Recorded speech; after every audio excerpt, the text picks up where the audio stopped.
నమస్తే అండి. ఈ వీడియోలో చేపల కర్రీ చేస్తున్నా. టేస్ట్ చాలా బాగుంటుంది. నీచు వాసన అనేది ఏమీ లేకుండా గ్రేవీ సూపర్ టేస్ట్తో ఉంటుంది.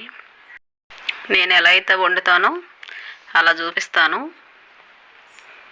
ఇంట్లో వాళ్ళందరూ చాలా ఇష్టంగా తింటారు.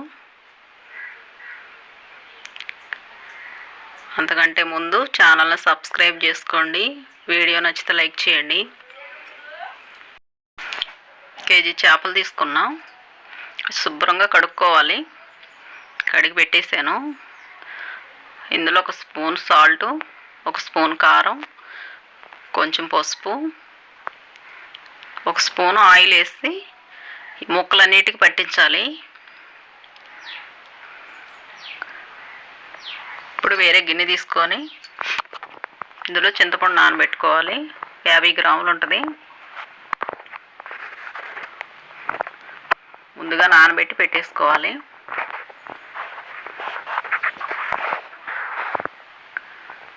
ఇలా కలుపుకొని పక్కన పెట్టుకోవాలి. ముక్కలు కళాయి పెట్టుకోవాలి పొయ్యి మీద. ఇది చేపలు ఉండేది. ముక్క అనేది అంటుకోకుండా ఉంటుంది. 100 గ్రాములు నూనె పోసాను. ఇందులో అల్లం వెల్లుల్లి పేస్టు వేసుకోవాలి. 2 స్పూన్లు ఉంటుంది. నూనె కొంచెం ఎక్కువే పట్టిద్ది, వేసుకోండి.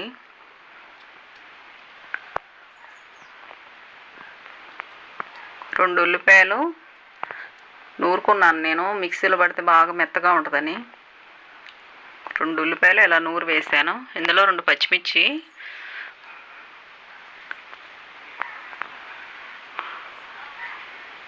ఇవి నూరుకున్నాయి, వేసుకోవాలి. కాస్త ఫ్రై అవ్వాలి.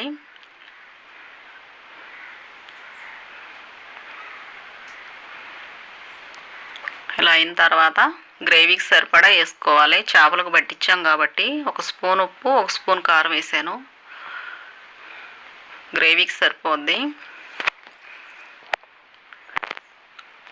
కారం కాస్త ఎక్కువే పట్టిద్ది, నాన్ వెజ్ కాబట్టి. మంట సిమ్లో పెట్టుకోండి.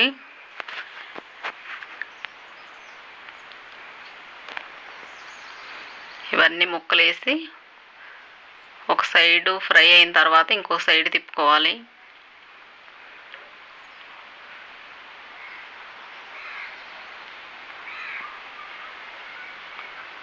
ముక్క అనేది ఎక్కువగా కదిలించకూడదు, విరిగిపోద్ది.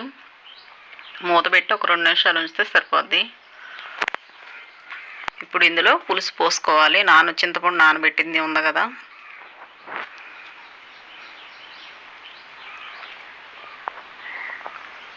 రెండు కప్పులు వాటర్ పోసాను.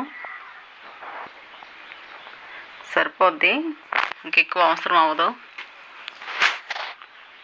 సాల్ట్ ఏమైనా సరిపోతే చూసుకొని వేసుకోండి. నాకు సరిపోయింది కరెక్ట్గా. మూత పెట్టేసేయాలి, ఇంక కదిలించకూడదు ఇది. ఇప్పుడు ఇందులోకి మసాలా ప్రిపేర్ చేసుకోవాలి. స్పూన్ ధనియాలు, 3 లవంగాయలు, 1 చెక్క దాల్చిన చెక్క వేసుకోవాలి. ఇవి కాస్త ఫ్రై అయితే సరిపోద్ది. ఇందులో కొంచెం కొబ్బరి,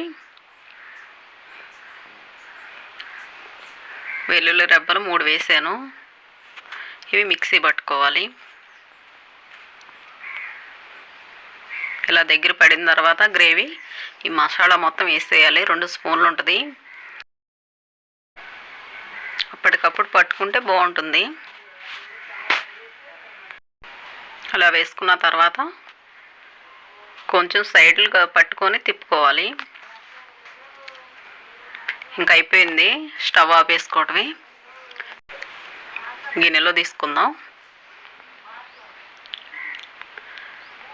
ముక్క అస్సలు విరగలేదు.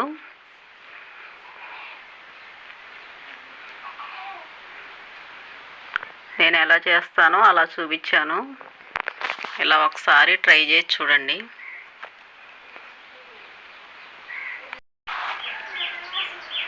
అందరికీ బాగా నచ్చుతుంది.